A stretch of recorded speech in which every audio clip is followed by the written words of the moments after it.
अयोध्या नगरी से जुड़े 10 रोचक तथ्य। राम एक ऐतिहासिक महापुरुष थे और इसके पर्याप्त प्रमाण हैं। शोधानुसार पता चलता है कि भगवान राम का जन्म आज से 7128 वर्ष पहले अर्थात 5114 ईस्वी पूर्व को उत्तर प्रदेश के अयोध्या नगर में हुआ था। आओ जानते हैं अयोध्या और राम मंदिर के बारे में 10 रोचक तथ्य। नंबर 1, भारत की प्राचीन नगरियों में से एक अयोध्या को हिंदू पौराणिक इतिहास में पवित्र और सबसे प्राचीन सप्तपुरियों में प्रथम माना गया है।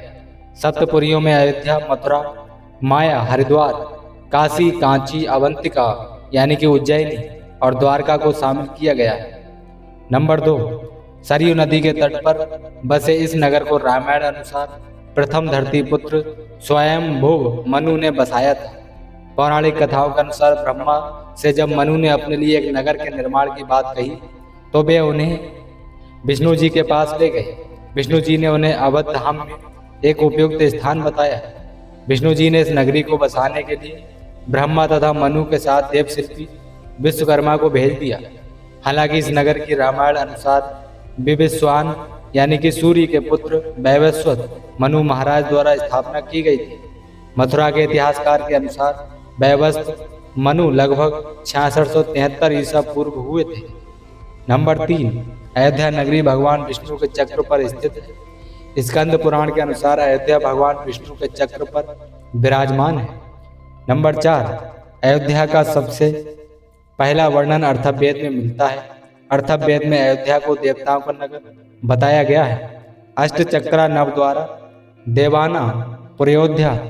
आओ जानते हैं इसका प्राचीन और पौराणिक इतिहास। नंबर 5, 2000 साल पहले अयोध्या की राजकुमारी सूरी रत्ना नी हु हुआंग ओकयुता यानी अयोध्या बनी थी। दक्षिण कोरिया के ग्योंगसांग प्रांत के किम है शहर की महारानी। चीनी भाषा में दर्ज दस्तावेज सामगुक यूसा में कहा गया है कि ईश्वर ने अयोध्या की राजकुमारी के पिता को स्वप्न में आकर ये निर्देश दिया था कि वह अपनी बेटी को उनके भाई के साथ राजा सुरो से विवाह करने के लिए किम है शहर भेजें। आज कोरिया में कारक गोत्र के तकरीबन 60 लाख लोग खुद को राजा सुरो और अयोध्या की राजकुमारी के वंश का बताते हैं। इस पर यकीन रखने वाले लोगों की संख्या दक्षिण कोरिया की आबादी के 10वें हिस्से से भी ज्यादा है। नंबर 6, अयोध्या राम ही नहीं बल्कि उनके तीनों भाइयों और जैन धर्म के प्रथम तीर्थंकर ऋषभनाथ का भी जन्म हुआ था, जो कि श्री राम के कुल के ही थे। अयोध्या में ऋषभनाथ के अलावा अजितनाथ, अभिनंदननाथ, सुमितनाथ और अनंतनाथ का भी जन्म हुआ था, इसलिए यह जैन धर्म के लिए बहुत ही पवित्र भूमि है। ऋषभनाथ के पुत्र भरत ने कई काल तक यहाँ राज किया। श्रीमद्भागवत के पंचम स्कंद एवं जैन ग्रंथों में चक्रवर्ती सम्राट राजा भरत के जीवन एवं उनके अन्य जन्मों का वर्णन आता है। महाभारत के अनुसार भरत का साम्राज्य संपूर्ण भारतीय उपमहाद्वीप में व्याप्त था। अयोध्या इनकी राजधानी थी। इनके ही कुल में राजा हरिश्चंद्र हुए और आगे चलकर ऊपर बताए गए महान राजा हुए।